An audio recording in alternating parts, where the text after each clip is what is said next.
पहले आप लोग पहले उसका मीनिंग समझ लीजिए कि पार्टनरशिप होता क्या है। पिछले बार आप लोग क्या पढ़े होंगे, सोल पार्टनरशिप के बारे में पढ़े होंगे। सोल में क्या होता है, सिंगल पर्सन रहते हैं, उसको अपन क्या बोले, प्रोप्राइटरशिप, ठीक। लेकिन पार्टनरशिप में क्या होता है, एक से ज्यादा अगर आदमी है तो वो क्या हो जाएगा आपका पार्टनरशिप, ठीक है। और वो जो मिलके जो बिजनेस चलाएंगे ना, उसका नाम क्या होगा, पार्टनरशिप फॉर्म। इधर क्लियर। अब इसमें क्या बोल रहे हैं, partnership is the relation between person who have agreed to share the profit of a business. Relation बताता है बाबा, पर्सन के बीच में क्या बताता है, रिलेशन बताता है। बिटवीन का मतलब होता है के बीच।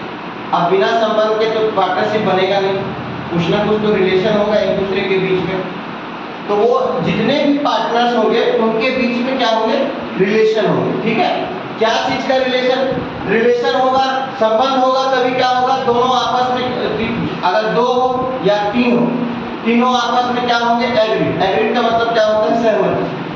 कुछ भी चीज, कोई भी चीज एक्शन लिया जाएगा उसमें सब के सब क्या होगा, सहमति से होगा। सब जब तक एग्री नहीं करेंगे नहीं होगा। नहीं आ रहा समझ में सर? फंडामेंटल का मीनिंग क्या होता है बता, ठीक है। अब एग्री होने, एग्री किस चीज के लिए होंगे ये लोग, share the profit of a business. Business से जो भी आपको प्रॉफिट मिलेगा उसको क्या करेंगे, आपस में ये लोग शेयर करेंगे। इस चीज के लिए अगर एग्री होगा ये लोग, समझ में आया कि नहीं आया यहाँ तक। नेक्स्ट क्या बोल रहा है, कैरी। कैरी का मतलब होता है आगे ले जाना, कैरी ऑन बाय ऑल।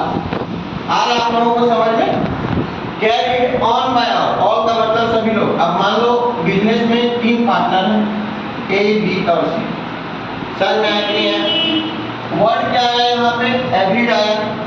अगर मान लो कोई एक एक्शन ले रहा है, ए ले रहा है, तो इसका मतलब क्या हुआ, बी और सी क्या है, इसमें एग्री है तभी ले रहे हैं, नहीं तो ये एक्शन ले ही नहीं पाता। अगर ये दोनों एग्री नहीं होंगे मान लो, तो ये एक्शन ले पाएगा क्या, नहीं ले पाएगा। आ रहा समझ में कि नहीं आ रहा। इसीलिए अगर सबकी सहमति होगा तो ये क्या होता है, तीनों लेके भी चल सकते हैं, तीनों की सहमति से भी चलेगा। और तीनों मान लो नहीं भी बोल रहे, मतलब दो सहमत है और एक ही एक्शन ले रहे, या तो तीनों एक्शन लेंगे साथ में, या तो दोनों जन बोल देगा तू ले ले भाई एक्शन, मैं सहमत हूँ तेरे एक्शन से। तो वो जो डिसीजन लेगा ना बेटा, तो या तो सब ने मिल के ले सकते हैं या तो सिंगल भी ले सकता है। लिखा हुआ है ना, एनी वन ऑफ द होगा यहाँ पे वन लिख लेना, any one of them acting for all. और करके लिखा हुआ है ना, या तो सभी लोग के डिसीजन काम आएगा, या फिर ये दोनों मिलके इसको बोल देंगे तेरे पास में पावर है, तू ले सकता है एक्शन। तो यहाँ पे लिखा हुआ है कि बिजनेस को आगे ले जा सकते हैं क्या, एक आदमी भी ले जा सकता है उसकी सहमति से, और सब लोग भी मिलकर ले जा सकते हैं। यहाँ पे समझ में आया कि नहीं आया। अब ये जो पार्टनरशिप में जो रूल बना हुआ है ना बेटा, ये सेक्शन 4 में बना हुआ है। पार्टनरशिप एक एक्ट लॉ बनाया गया है, किसमें, 1932 में बनाया गया है। ये रूल आपका एज पर रूल, ये आपका इसका मीनिंग हो। समझ में आया कि नहीं आया। बिना नियम कानून के कोई चीज चलता है तो पार्टनरशिप फॉर्म के लिए भी ये रूल बना हुआ है। क्या, सेक्शन 4 में कब बना, पार्टनरशिप एक्ट 1932। हो सकता है कि उसमें आपको पूछ दे एग्जाम में, ऑप्शन वाले में पूछ दे, तो ध्यान रखिएगा, ठीक है। अब पार्टनरशिप कैसे होगा, सिंगल आदमी से होगा क्या, सिंगल पर्सन से होगा क्या, उसको तो सोल प्रोप्राइटर बोल देंगे। तो यहाँ पे मिनिमम कितना होना चाहिए पार्टनर, कम से कम 2 होना चाहिए। समझ में आ रहा है कि नहीं आ रहा। और ज्यादा ज्यादा कितना होना चाहिए, मैक्सिमम पार्टनर कितना होना चाहिए, 50। किसके हिसाब से भैया, एज पर रूल 10 के हिसाब से ऑफ द कंपनी रूल 2013।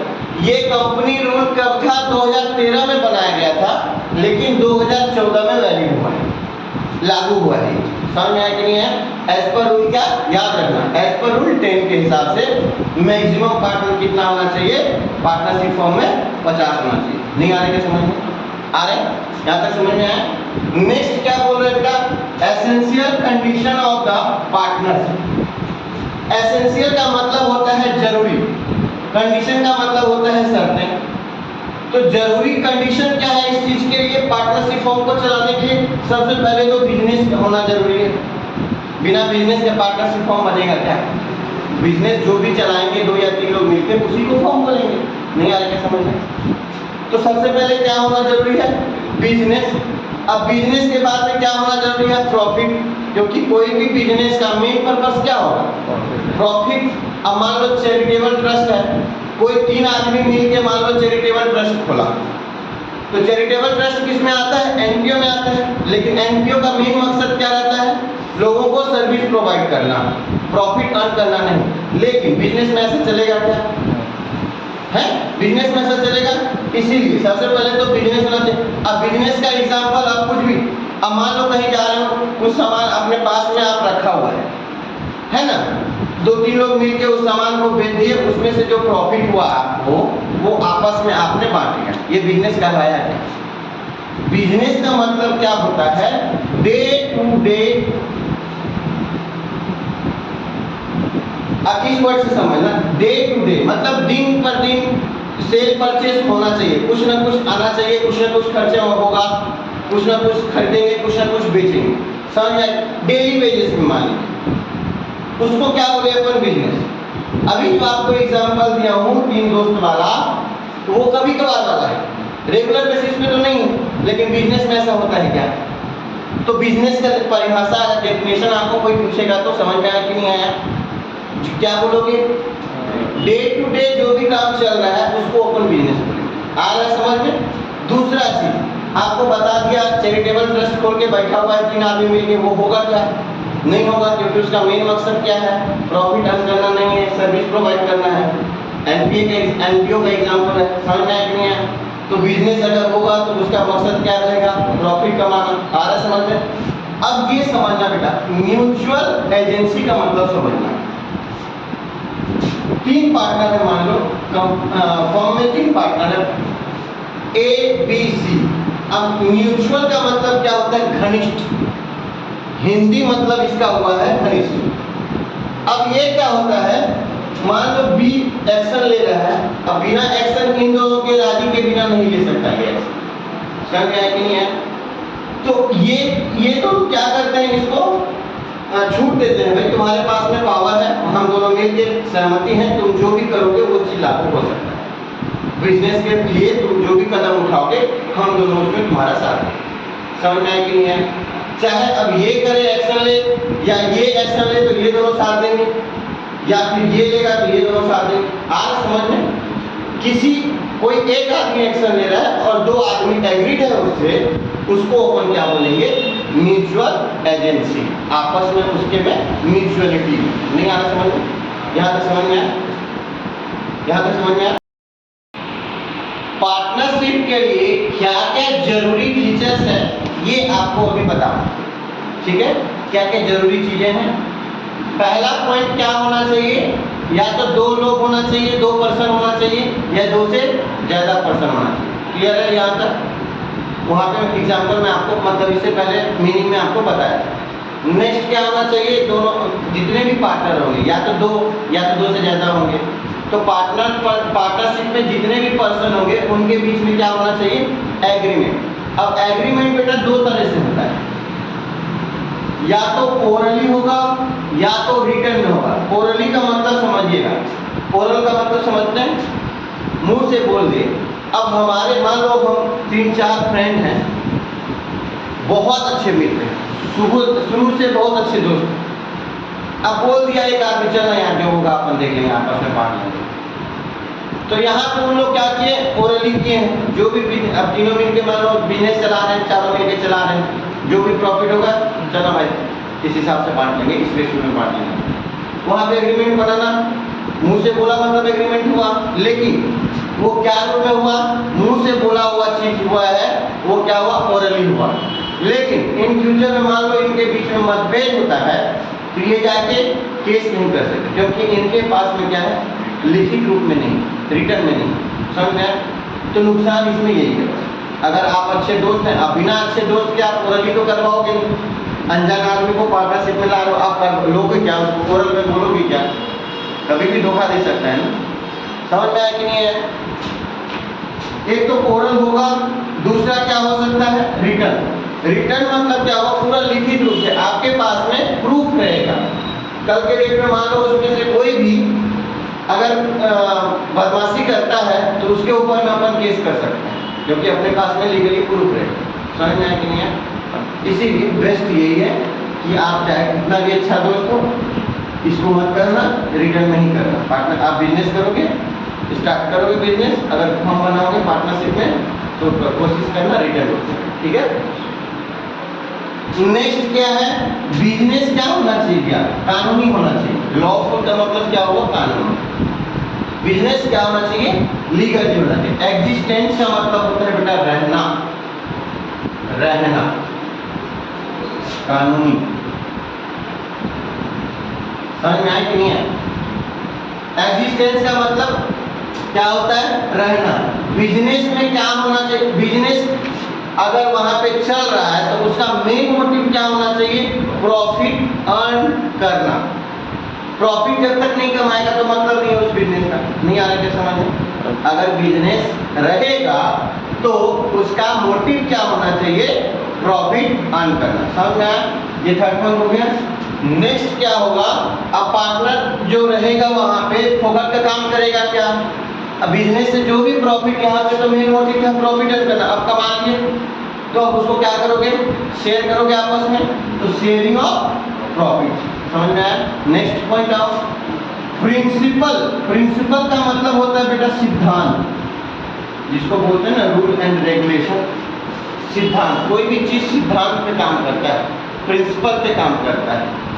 दूसरा क्या होना चाहिए, एजेंट रिलेशनशिप। आपस में रिलेशनशिप का मतलब समझते हैं ना, आपस में संबंध होना चाहिए तीनों के, जो भी पार्टनरशिप रहेंगे उसमें एजेंट के रूप में। अब एजेंट का मतलब समझते हैं, जैसे मान लो आपको नॉर्मल टिकट कटाने जाना है, आपको लाइन में नहीं लगना है, कौन लगेगा, अपन बहुत पैसा वाले हैं। अपन क्या करते हैं, रेलवे टिकट में तत्काल में अगर मान लो कोई टिकट लेना हो तो एजेंट को पैसा देते हैं। नहीं आ रहा क्या समझ? मैं काम करवा रहा हूं दूसरे से पैसा देके। तो इसमें जो पार्टनरशिप में क्या होगा, एक मैंने अभी एग्जांपल दिया ना, ए बी सी, ये दोनों छूट दे दिए इसको, तू ले डिसीजन, तेरे को जो करना है कर। ठीक उसी प्रकार जिस प्रकार मैं किसी एक इंसान को पैसा दिया, जाओ मेरा टिकट बनवा दो, नॉर्मल टिकट कितने का आएगा अगर लूंगा तो 500, अगर उसको एजेंट के थ्रू बनवाऊंगा कितना लगेगा, कुछ पैसा तो वो लेगा ना। तो पार्टनरशिप में क्या होता है कि ये दोनों अथॉरिटीज को दे देते हैं, पावर दे देते हैं कि तुम काम करो, तो आपस में संबंध है तभी दे रहे हैं। तो क्या होना चाहिए, सिद्धांत तो रहेगा ही, और साथ में क्या होना चाहिए, एजेंट रिलेशनशिप। नहीं हुआ क्या क्लियर, एजेंट किसको बोलते हैं। नेक्स्ट, नो सेपरेट एग्जिस्टेंस, मतलब इसके अलावा कुछ और चीज नहीं रहना चाहिए, सेपरेटली पर्सनली कुछ नहीं रहना चाहिए। एग्जांपल दे रहा हूं आपको। अब जैसे मान लो, अब देखो ये पार्टनरशिप फॉर्म में ये तीनों आदमी पार्टनर हैं, अगर ये कुछ गलत करता है तो इसके ऊपर कोई केस करेगा। अब ये गलत कर रहा है तो ये भी दोनों तो जिम्मेदार हैं, क्योंकि सही काम करने के लिए तो तुम दोनों तो सही थे। अब इससे कुछ गलती हो गया, अब सामने वाला बंदा कोई केस कर दिया इसके ऊपर में, तो तुम अलग से काट तो नहीं लोगे कि मैं नहीं जानता इसको, ऐसा तो नहीं होगा ना, क्योंकि तुम्हारी वजह से, तुम दोनों वजह से तो ये काम किया, अब गलती हो गया तो अब वो सामने वाला हम पे मुकदमा दायर कर रहा है, तो तुम्हारी भी तो गलती होगी ना। ये तीनों जिम्मेदार होंगे। समझ में आया कि नहीं है? अब जैसे मान लो जियो कंपनी है बेटा, जियो या रिलायंस कंपनी मान लो, अब ये कंपनी है, कंपनी और फर्म में बहुत अंतर है बेटा। फर्म में ओनर कौन होता है, ओनर कौन होता है बेटा, पार्टनर। जितने भी पार्टनर होंगे वो ओनर होंगे, उसी को फर्म बोलते हैं। ठीक है, अगर कोई एक गलती करता है तो बाकी सब उसके लिए जिम्मेदार है, उसके ऊपर में पूरा केस चलेगा। समझ में आया कि नहीं? लेकिन अगर कंपनी में बेटा बात आई ना, तो कंपनी रिलायंस किसकी है, किसकी है, अंबानी की है कि नहीं? रिलायंस कंपनी किसकी है, अंबानी की है कि नहीं? अब अंबानी पे केस करोगे क्या? अगर मान लो कंपनी कोई गलती करता है तो आप कंपनी पे केस करोगे, रिलायंस वाली कंपनी पे करोगे, लेकिन इसका मेन ओनर कौन है, अंबानी। नहीं आ रहा है समझ में? तो आप अंबानी पे डायरेक्ट केस नहीं कर सकते, आप कंपनी पे केस करोगे। लेकिन फर्म में ऐसा नहीं। फर्म किससे चलता है? पार्टनर से, वही उसका ओनर है। तो फर्म के नाम पे अगर आप जाके केस किए तो वो पार्टनर जिम्मेदार होगा। नहीं आया समझ में? इसीलिए no separate existence legal point of view, कानून के हिसाब से ये पॉइंट ऑफ व्यू होना चाहिए कि सेपरेटली कुछ नहीं होना चाहिए। समझ में? एक कर रहा है तो पूरा आदमी भरेगा उसका जिम्मेदारी पूरा देगा, सबके ऊपर में आएगा। क्लियर है यहाँ तक कि नहीं हुआ? नेक्स्ट पॉइंट देखो, ये आप नोट करोगे ना जो आपको एग्जांपल से बता रहा हूँ, और सिर्फ लैंग्वेज में घर में जाके आप नोट्स बना सकते, बेहतरीन नोट्स बनेगा। नेक्स्ट देखो बेटा, 7वां पॉइंट क्या बोला है, ये आपको उसमें डेफिनेशन में लिखा दिया। Business can be carried, carried का मतलब होता है आगे ले जाना। ठीक है, आ रहा है? कैरिड के बाद में क्या है? One by all, on by all, carried on by all, सभी के द्वारा एक ले जा सकते हैं। इसके अलावा या तो सब ले जाएंगे या तो एक, any one of them acting for all, या एक आदमी उसमें एक्शन ले सकता है, दोनों के सहमति से। यहाँ तक समझ में आया? ठीक, स्टॉप। और एक चीज बोल रहा हूँ, ध्यान की बात सुन लीजिए। धोनी सब लोग जानते हैं, महेंद्र सिंह धोनी को। 19 साल का जब था तो पहले क्या होता है, क्रिकेट में लोग आसानी से आते नहीं। सबसे पहले अंडर-19 खेलना पड़ेगा आपको। विराट कोहली जो आया पहले अंडर-19 पहले खेला और अच्छा खासा परफॉर्मेंस दिया, तब जाके सिलेक्शन हुआ। तो 19 ईयर का था तो वो अंडर-19 नहीं खेला धोनी। इसका मतलब क्या हुआ? तो क्रिकेट नहीं खेलता होगा, खेलता होगा ना। उसके बाद में रणजी ट्रॉफी नहीं खेला वो ज्यादा। सोचो आज उसका कितना नाम है महेंद्र सिंह धोनी का, ऐसे ही नहीं नाम। कुछ दिन के उसके पास में गवर्नमेंट जॉब था, पता है आप लोगों को? डीटी का काम करता था ट्रेन में, लेकिन वो जॉब करते करते सेटिस्फाइड नहीं था। उसके बाद में क्या हुआ, वो टीटी के जॉब भी करता था, प्रैक्टिस भी करता था, जब तक उसका सिलेक्शन नहीं हुआ। जब सिलेक्शन हुआ तब उसको जॉब वो छोड़ा। जब भर्ती हुआ इसमें इंडियन क्रिकेट टीम में सिलेक्शन हुआ, उसके बाद कोई उसकी गर्लफ्रेंड थी। पहले बिहार और झारखंड अलग नहीं हुए थे, एक ही से पहले बिहार और झारखंड। तो बिहार की एक लड़की थी, वो प्रियंका नाम करके है, झा करके, हम लोगों के पास उसकी गर्लफ्रेंड थी। उसकी गर्लफ्रेंड का डेथ हो गया उसमें। आप लोगों ने धोनी का पिक्चर देखे होंगे तो पता चला होगा। तो सोचो कि इंसान को कितना तकलीफ झेलना पड़ा अभी तक में। आज ऐसे ही उसका नाम नहीं है। तो ना बेटा, जिंदगी में अगर आपको तकलीफ आए तो हताश मत हो, क्योंकि जब आपको नेचर जब आपको प्यार करेगी ना तो पहले बहुत तोड़ेगी, आपको बहुत तकलीफ देगी, क्योंकि उसको कहीं और पहुंचाना है ना आपको। आप ऐसी डायरेक्ट ऊंचे पोजीशन में आ जाओगे क्या? प्रकृति को पता था ये आदमी इंडिया को कप लाके देगा, और तीनों चीज जीता है, जो कि आज तक कोई कप्तान ऐसा नहीं बना। कोई कप्तान ऐसा नहीं किया है। वर्ल्ड कप तीनों हासिल किया है, तीनों कप लाए। प्रकृति को पता था, इसीलिए उसको बार बार तकलीफ दिया गया, इतना तोड़ा गया। सोचो, आ रहा समझ? तो जिंदगी में कितनी भी बड़ी तकलीफ है, कितनी भी बड़ी तकलीफ है, कभी हताश नहीं, क्योंकि आपको उसके लिए तैयारी कर रहा है। समझो आपसे प्यार हो गया नेचर को, और नेचर को जब आपसे प्यार होगा बहुत तोड़ेगा, क्योंकि उसको आपको बहुत कुछ देना है ना उसके बदले। तो समझिए, अगर जिंदगी में आपके पास में तकलीफ आ रहा है तो कुछ न कुछ चेंजेस हो रहा है। अगर नहीं आ रहा है तो समझिए कुछ बदल ही नहीं रहा। तो तकलीफ आना जरूरी है। बॉल देखिए बेटा, क्रिकेट में खेले हो, क्रिकेट खेलते हो, कभी खेले हो? बॉल को पटकते हैं, जैसे ही पटकोगे तो बॉल कैसे उछलता ही नहीं, तो अपने हाइट से कहीं ऊपर। तो उछलने के लिए पहले क्या नीचे गिरता है। तो जो आदमी जितना स्पीड से, आप जितना जोर से उसको मारोगे उतना ही तेजी से वो ऊपर आएगा। तो जितना जोर से आप गिरोगे ना नीचे, आपको जितना दुख तकलीफ आएगा ना, जब उससे ऊपर उठो बेटा तो इस लेवल पे समझा। कभी टेंशन नहीं लेना। तकलीफ आ रहा है तो जिंदा हो, समझ आया? चलिए अब नेक्स्ट पॉइंट में आते हैं। क्या लिखा हुआ है यहाँ पे? पार्टनर्स का क्या होगा? राइट्स उसके क्या क्या है? राइट्स का मतलब क्या हो गया? अधिकार। क्या क्या है? पहला पॉइंट आपका क्या दिया हुआ है? Right to participate. पार्टिसिपेट का मतलब होता है बेटा भाग लेना। मैंने इंग्लिश भी अच्छा पढ़ाया था। Right to participate. पार्टिसिपेट का मतलब क्या होता है? भाग लेना। मैनेजमेंट। मैनेजमेंट का मतलब क्या हुआ? कोई भी मीटिंग बैठेगी ना बेटा, बिना मीटिंग के बिजनेस चलेगी क्या? तो मीटिंग जब होगा तो सारे एम्प्लॉय को बुलाया जाएगा, पार्टनर्स भी शामिल होंगे उसमें, तो सभी पार्टनर का राइट्स है उसमें भाग लेने का। समझ में आया कि नहीं आया? नेक्स्ट पॉइंट क्या दिया हुआ है आपका? Right to inspect books of account. आप जो भी अकाउंटिंग का काम करोगे बेटा, उसको क्या बोलते हैं? Books of account. अकाउंट का जिसमें लेखा मतलब हिसाब किताब है, return book.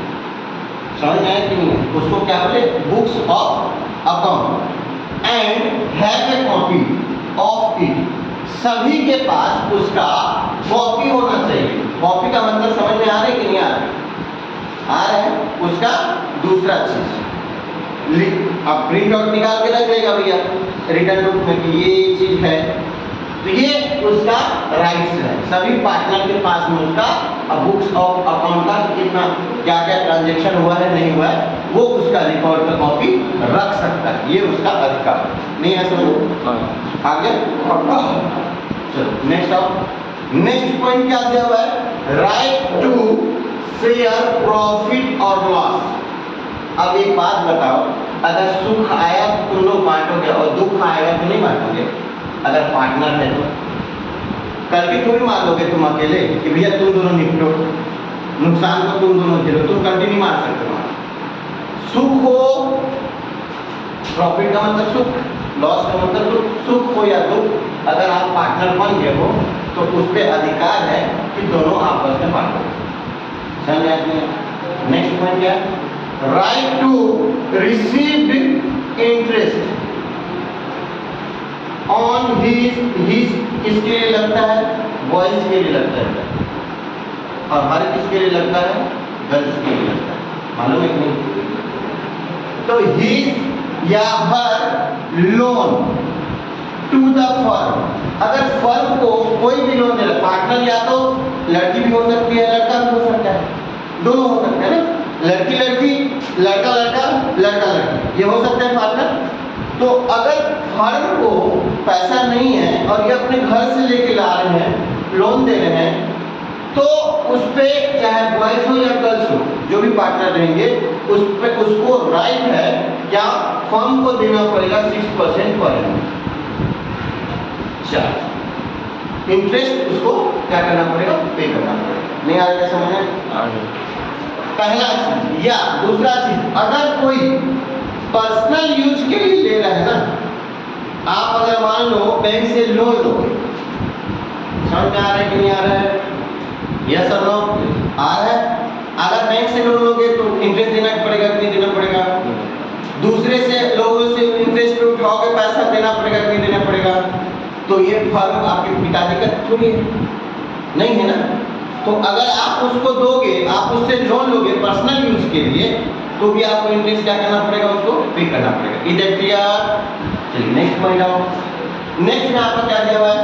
A partner has the right, partner के पास right not to allow the admission. Admission का मतलब कल बताया था आप लोगों को। Of a new partner. अगर फर्म में मान लो ए बी सी है, ठीक है, एक नया पार्टनर कौन है? न्यू पार्टनर कौन है बेटा? डी। यहाँ पे क्या होना चाह रहा है? एडमिट होना चाह रहा है, एडमिट होना चाह रहा है।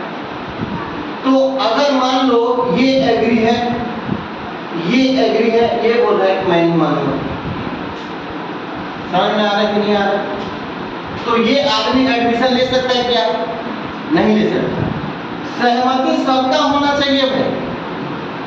अगर मान लो फर्म में 39 पर्सन है, ये क्या हो गया? एग्री। न्यू पार्टनर के लिए, agreed for new partner admit. समझ आ गया? नया पार्टनर का एडमिशन के लिए ये 39 लोग एग्रीड हो गए, एक लोग क्या हो गया, एक पर्सन जो है वो एग्री नहीं,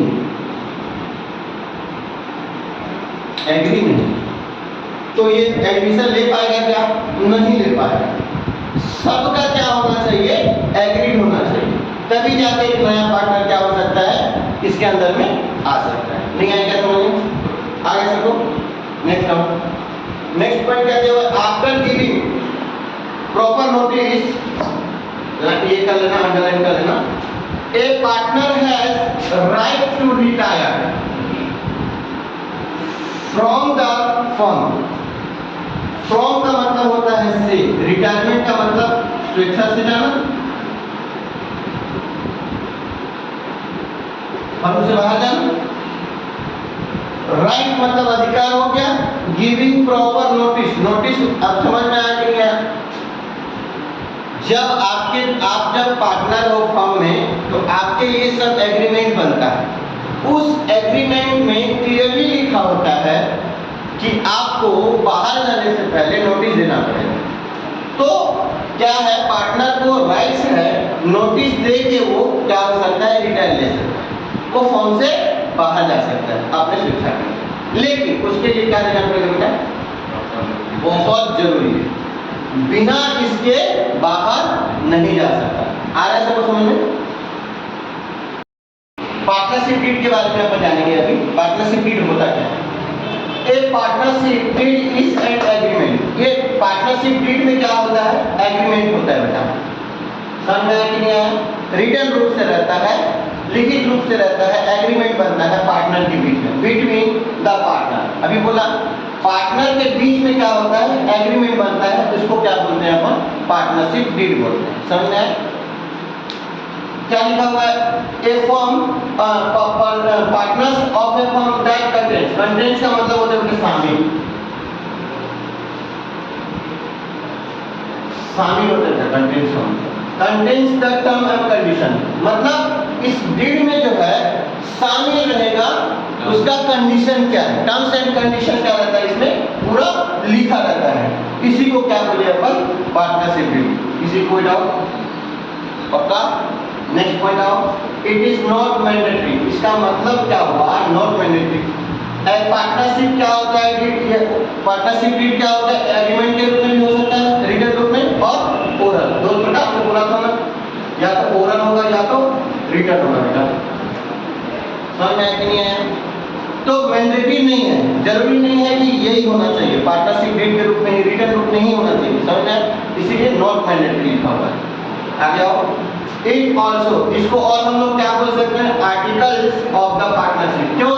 क्योंकि इसमें पूरा नियम कानून लिखा हुआ है इस डीड में, और उसमें आपका नोटरी भी कराया गया है कोर्ट से। समझ में आ रहा है कि नहीं आ रहा है? मतलब ये लीगली रूप से है, तो इसको अपन क्या बोले? Articles of partnership. समझ में? ऑल्सो का मतलब होता है भी। इसको पार्टनरशिप डीड भी बोल सकते हैं और आर्टिकल्स ऑफ पार्टनरशिप भी बोल सकते हैं। नहीं आया क्या समझ में? नेक्स्ट पॉइंट आओ, कंटेंट्स का मतलब अभी क्या बोला? कंटेंट्स का मतलब क्या बोला? बोलो, शामिल। तो अब ये पॉइंट फॉलोइंग का मतलब क्या होता है? नीचे दिया गया,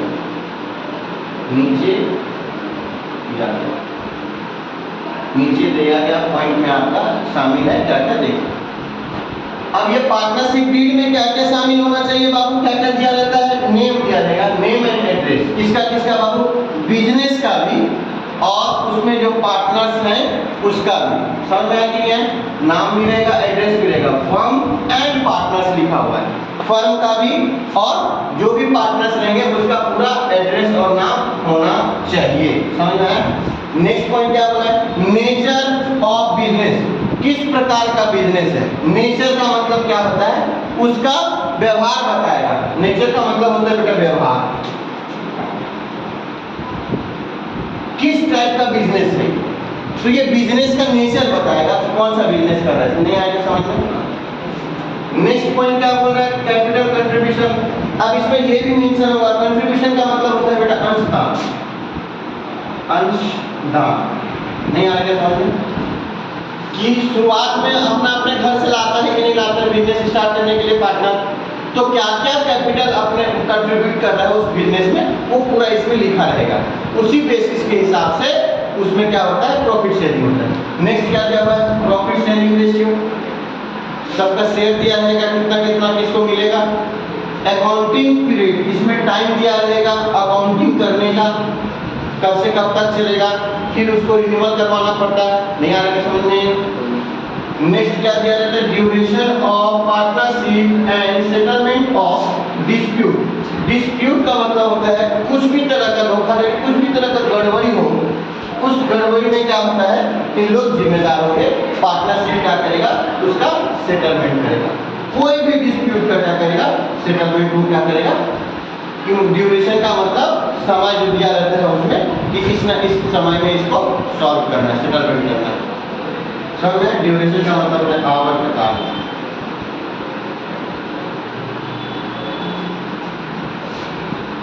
समझ में, सेटलमेंट का मतलब बताना पड़ेगा, डिस्प्यूट का मतलब बताना पड़ेगा, कुछ भी चीज गड़बड़ी लिख लो यार,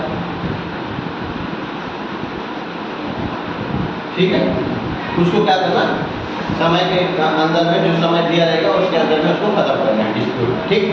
नेक्स्ट बताओ, इंटरेस्ट दिया हुआ बेटा, इंटरेस्ट ऑन कैपिटल, इसमें दिया रहेगा कि किसको कितना परसेंटेज मिलेगा। नेक्स्ट क्या दिया हुआ है, सैलरी टू पार्टनर, पार्टनर को कितना कितना सैलरी मिलेगी ये भी लिखा रहेगा। नेक्स्ट क्या है, कमीशन है, किसी कमीशन जा रहा है किसी पार्टनर को तो कमीशन भी लिखा रहेगा, किस हिसाब से मिलेगा, क्लियर। नेक्स्ट पॉइंट क्या है, rights and duties of partner, partner का राइट्स भी इसमें लिखा रहेगा। अभी मैं लिखा है क्या क्या राइट्स रहते हैं, वो भी चीज लिखा रहेगा पार्टनरशिप डीड में, और उसका काम क्या है। ड्यूटीज का मतलब समझ में आ रहा है, उसका कर्तव्य बेटा, कर्तव्य या काम लिख सकते हैं, उसका काम क्या है पार्टनर का, समझ में आया कि नहीं है, नो प्रॉब्लम। ये आपको कोई बताएगा नहीं, जो आपको मैं अभी बता रहा हूँ, और बुक्स में भी ज़्यादा दिया नहीं जाता, इसलिए बुक्स में नहीं दिया हुआ। कुछ इम्पोर्टेंट का मतलब क्या होता है पता है सबको, महत्वपूर्ण होता है बेटा, इम्पोर्टेंट महत्वपूर्ण। तो कुछ पॉइंट रिमेंबर का मतलब होता है बेटा याद रखना, ये याद करना, रिमेंबर का मतलब होता है याद, समझ में आया। तो कुछ पॉइंट को क्या है, मेन जो महत्वपूर्ण पॉइंट है उसको याद रखना था। कौन कौन सा, in partnership the liability of all partners unlimited. अब इसका मतलब समझा रहा हूं आपको, जो आपका पार्टनरशिप फॉर्म चलता है ना, उसमें किसी भी तरह का मान लो जैसे लॉस हो गया, तो लायबिलिटी क्या है, लायबिलिटी का मतलब तकलीफ, जिम्मेदारियां, तो उसके अंदर में जितने भी पार्टनर है उन सभी का जिम्मेदारी बनता है। अगर बिजनेस में बहुत सारा घाटा होता है ना, प्रॉफिट नुकसान, प्रॉफिट और लॉस होते रहता है, मान लो कभी नुकसान ज्यादा हो गया, तो पहले क्या करेंगे, बिजनेस से पैसा निकल नहीं रहा है, बिजनेस में नहीं है पैसा, तभी तो लॉस होगा।